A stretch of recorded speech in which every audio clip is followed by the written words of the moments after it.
always feel a little bit strung out, and sometimes I wonder.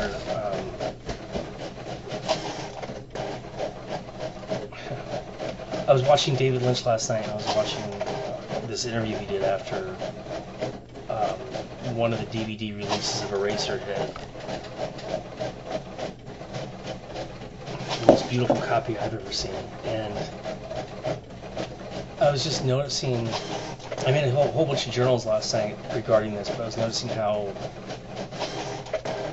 he speaks and how matter of fact he is, and how down to earth he sounds, and the stories he has about the filming of Eraserhead and the people he met during that time and the experiences he had, and oftentimes I just feel unreasonable. I just feel like a long time ago I decided to not really take the world seriously, or I just decided that, fuck it, whatever. I'm not going to engage with this shit. And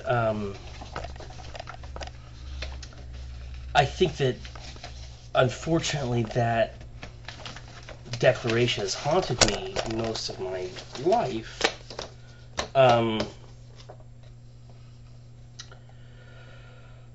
But I feel like most of the time I feel like things are fine, things are good. But sometimes I get this feeling that I'm too complacent and I'm too detached, and it's really not what it should be. I could be doing much better. And sometimes I wonder when I'll be reasonable. Will I all of a sudden one day... There was a moment today where I thought this was practical. I thought, one day I'll just have this reason to be confident because of where I am in life and what I'm working on and who I'm working with. And that of it in itself will set my disposition and mood to a tone that is more even-keeled and sensible towards myself. That's beautiful. Towards myself and towards, therefore, because I'm more reasonable with myself and I'm not fighting against my impulses and fighting against my impulses and cravings and desires and wants and needs, and I need to do this right now. Because I'm more confident in that realm, I'll just have this lighter air about me, this kind of lighter aura about me, and I'll be like, well, that perfectly makes sense. But right now, there's all these things that make me feel distant and make me feel detached. I remember when I was a teenager getting stoned with people, and sometimes I would feel like if I was really, really high, the paranoia would feel like, do these people really like me? Are these people really my friends? Or is this just really all an illusion? I mean, of course it's all an illusion. But I mean, is it really that? Is this genuine? I mean, are these my friends like other people know each other and relate to each other? And sometimes I would realize that my relationships were a little bit more unintentionally standoffish, like a little bit more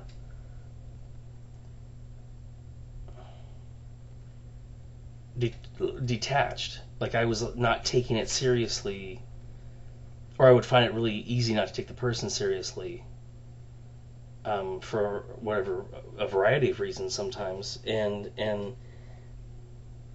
as I've gotten older, I realize that that's not a good thing. But I mean, it's interesting to hear David Lynch say that one time he was angry. Once upon a time he was angry. Then he discovered transcendental meditation. Then when he went into meditating, the anger went away. And it says to me that, well, therefore his hardwiring was adjusted effectively to a certain extent anyway. like just recently I was saying, my parents didn't do all this. There is there is some culpability. It's the DNA's fault to some degree. It's like, unfortunately, that's what we have to deal with. Unfortunately, there just are people who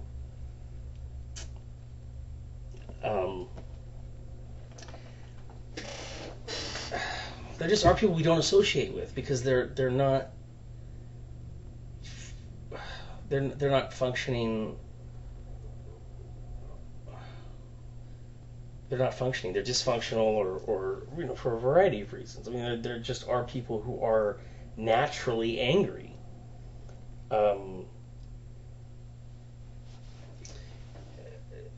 It's just their brain chemistry.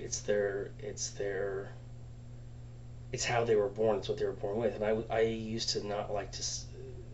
I used to pride myself in not believing that could be true. Like, you can't be born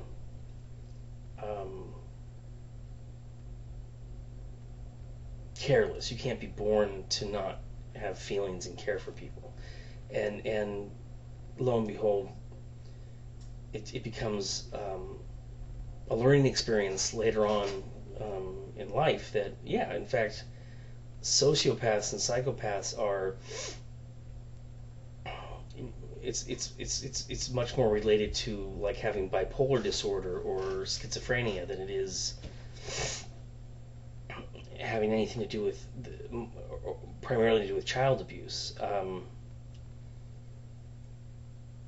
think it's interesting that there are many psychopaths out there who don't kill and have not killed.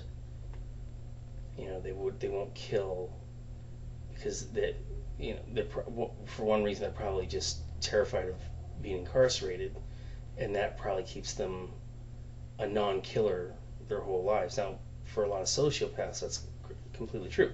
So if there are these human beings born who just have no ability to care for other human beings because of what's going on in their amygdala and lack thereof, it goes to it makes sense. There's a logic in saying, well, then therefore there are human beings to all kinds of varying degrees. There are human beings that don't have a good grip of rationale, or and we all have our, or they don't have a good grip on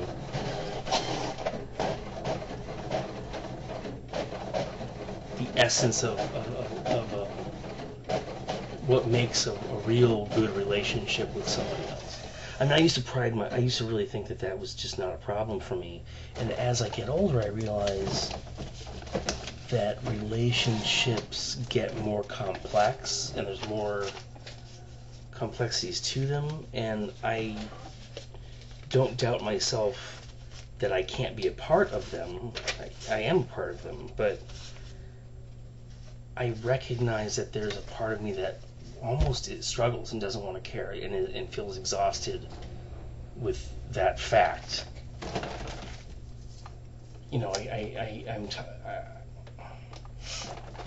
Somebody's talking to me, and I'm having a conversation, and there's just this part of me that's like, oh, I'm exhausted. I just want to go home and be with my kitty cat and my girlfriend, and maybe we can catch a film and go out to dinner and just be in bed. And there are lots of people like that, and there are lots of people that are like that don't. It doesn't bother them, and it should. And it need not bother them.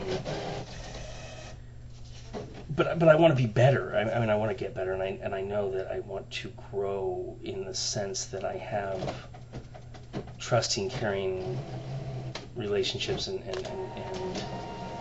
which I do. But it's almost like I've. The bottom line is, I was looking back on my life. I was saying, this is where this is how it was at this point in my life. This is how it was at Allied, and this is how it was at the guard company, and this is how it was at the garbage company and in college, and then, and then my retail jobs, and it's always this kind of emotional struggle that has burst through me, and it's just these emotions. I'm struggling with emotions and feelings, and I can't get there, and I'm trying to crawl out of this pit.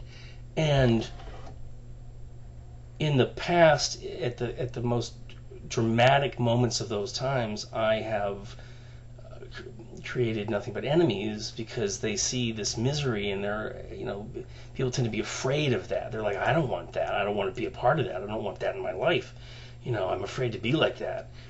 And so at times it's been very difficult with other people. Now I've come a long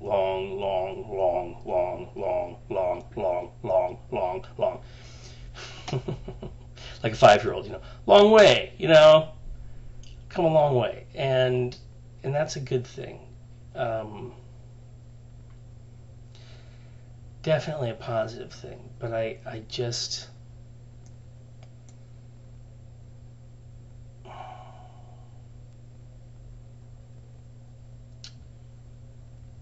was just thinking about a friend I made plans with, and it didn't go as smoothly. As a matter of fact, it kind of sucked what happened. I think my guest is here, so I'm going to be going, but more later.